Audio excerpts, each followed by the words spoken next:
My name is Brian Treese. I live in Pennsylvania. I am 39 years old. I'm high functioning intellectual disability with depression and anxiety. I work as a case aide at Auberly. I'm a certified peer specialist. All that means in English is I have lived experience with mental health. I was diagnosed with an intellectual disability, I think at 2 or 3.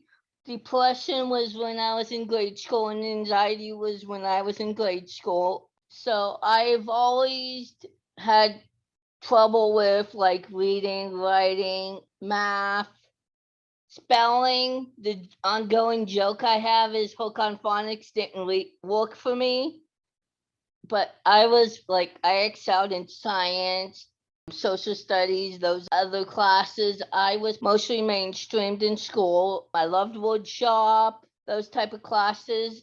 But when it came to reading and spelling, I had a hard time with. And like fine motor skills, I feel I always excelled when as long as I just needed that little bit of extra help. And like, it was awesome though. Like I played sports, excelled at sports. I can just because you have an intellectual disability or a disability doesn't mean you can't do things. It just means you need a little bit of help. I'm not the person that makes you think you can do things. I want to keep things realistic, basically. I have a friend that's very much ID. Like he needs people to help him with everything. Me, I can live fully independently. Like all I need is my mom to help me with my bills. I drive, I take myself everywhere. Um, I take the bus, but if I go somewhere new on the bus, I need help. But I'm about to go to college, I'm hoping to be a therapist. I realize though that's going to be challenging. I'm going to need a lot of help and support. I'm here to tell you that you might be able to be whatever you want to be. Let's be real here. If you have an intellectual disability, chances are you're not going to be able to be a nuclear engineer. Just facts. But I am saying that you could probably maybe be, I don't know, a plumber, a subcontractor that builds houses, a electrician. I have fun doing it, living every day. I live in my own apartment. I would show you, but it's messy. Like I fish, I go fishing on my own, hunting on my own. I do pretty much everything that anyone else does. I go food shopping on my own. I use social media on my own. I even date. I try to date anyways. I haven't been able to find a lucky woman, but I get to have fun. I get to go on road trips. I live in Pittsburgh, so I got to go to Grand Rapids last summer and meet a friend of mine. I got to meet a friend of mine and Michigan, a few friends of mine.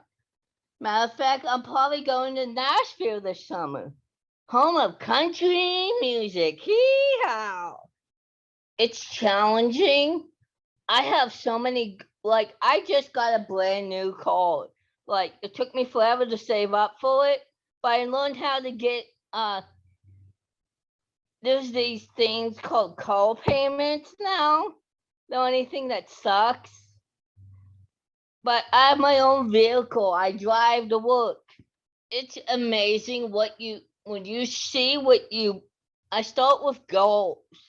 A small goal, medium goal, and a large goal. I'm always working towards goals, especially when you have a developmental disability. It can be very frustrating because you don't see that immediate gratification.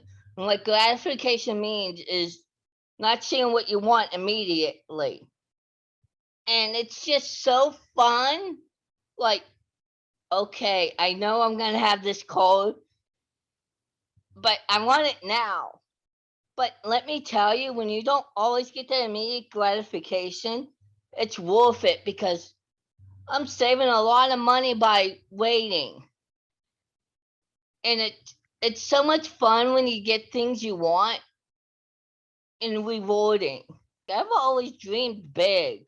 Like I never thought I'd be making $15 an hour as a case aide without a college degree. Now I never thought I'd be going to college at 39 years old.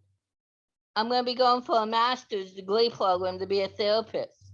Like I've always wanted to help people with mental health. Like I got my CPS letters. I'm gonna be an MLSW because I'll be a master licensed social worker, which is a therapist.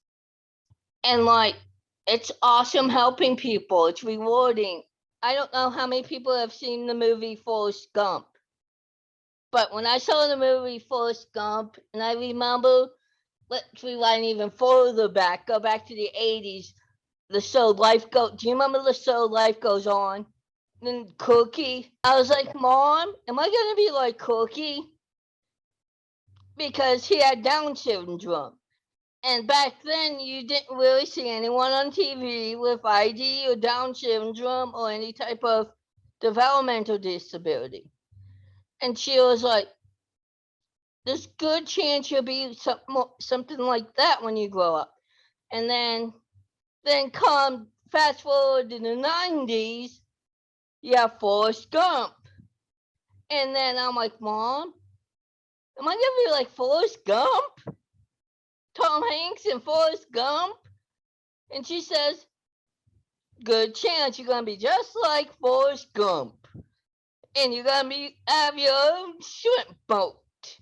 And life is like a box of chocolates. You never know what you're gonna get.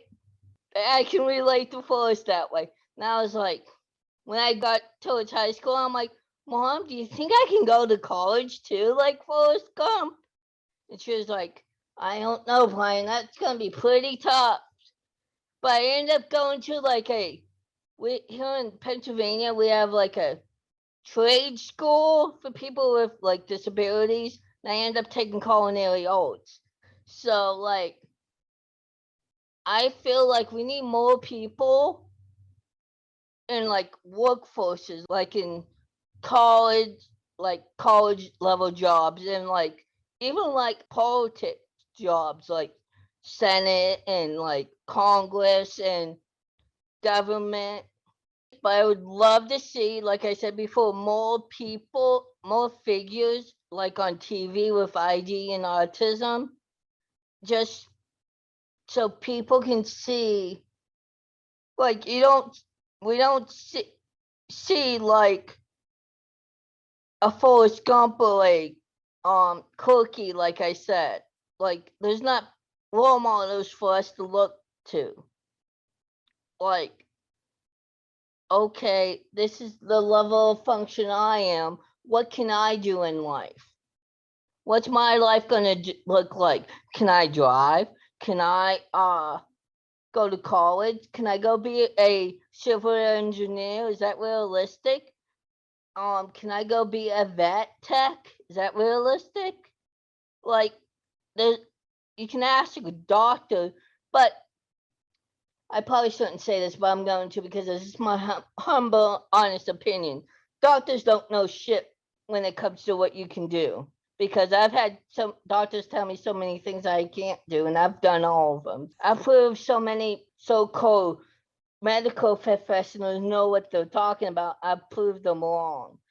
Tell them to shoot for the stars. Don't put limitations on them. But at the same time, keep them realistic. If it's obviously not a realistic thing, yeah, you tell them, hey, that might be a nice thing to do, but maybe we should reconsider that. I used to want to be a sports announcer because I love sports.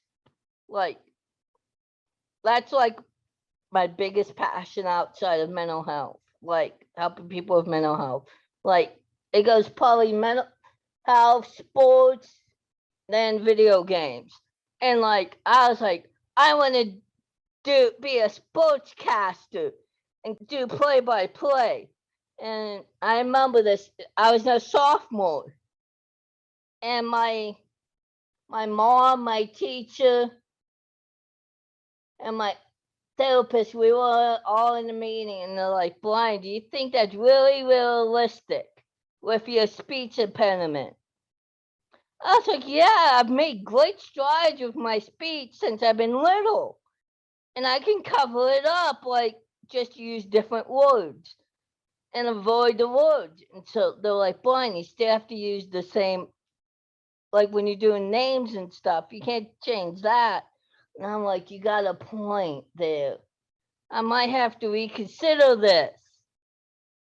And I was like bummed out. Like, man, this has been my dream job since I've been like 3 years old. Like, but sometimes you have to face harsh reality. That was a harsh reality. Then it became I wanted to, I don't remember, and somehow I ended up like when in my late 20s, mid-20s, I decided I want to get in the mental health field. And that's how I became a CPS. But you gotta really find that doctor or therapist that really supports you, you click with. It's fun though, because like advocating, because it's just sticking up for the vulnerable, just being there for people when they have no one, knowing what we can do, not putting limitations on us. Like I had someone literally say, you're allowed on social media? Like, yeah, why not? I went to a couple of adult places and they're like, they let you, you're allowed to go to those places. I'm like, yeah, why not? I'm old enough. Like, my friend was like, do you have a curfew? I'm like, yeah, when I want to go home. People always think I live with my parents. I was like, I haven't lived with my parents in 10 years now. We are capable of doing anything we want with help. Like I said earlier, we should be treated just like anyone else, the same. I take that back. We shouldn't be treated the same as far as we should be given the help we need, though. Like, we shouldn't be expected to do, if we're not capable of doing algebra 2, we shouldn't be expected to do that, though. We should be able to be treated with respect, though, not made fun of. We shouldn't be bullied. Like, I can't tell you how much I was bullied in school. We should be given the same opportunities as anyone else. People should focus on our ability, not our disability.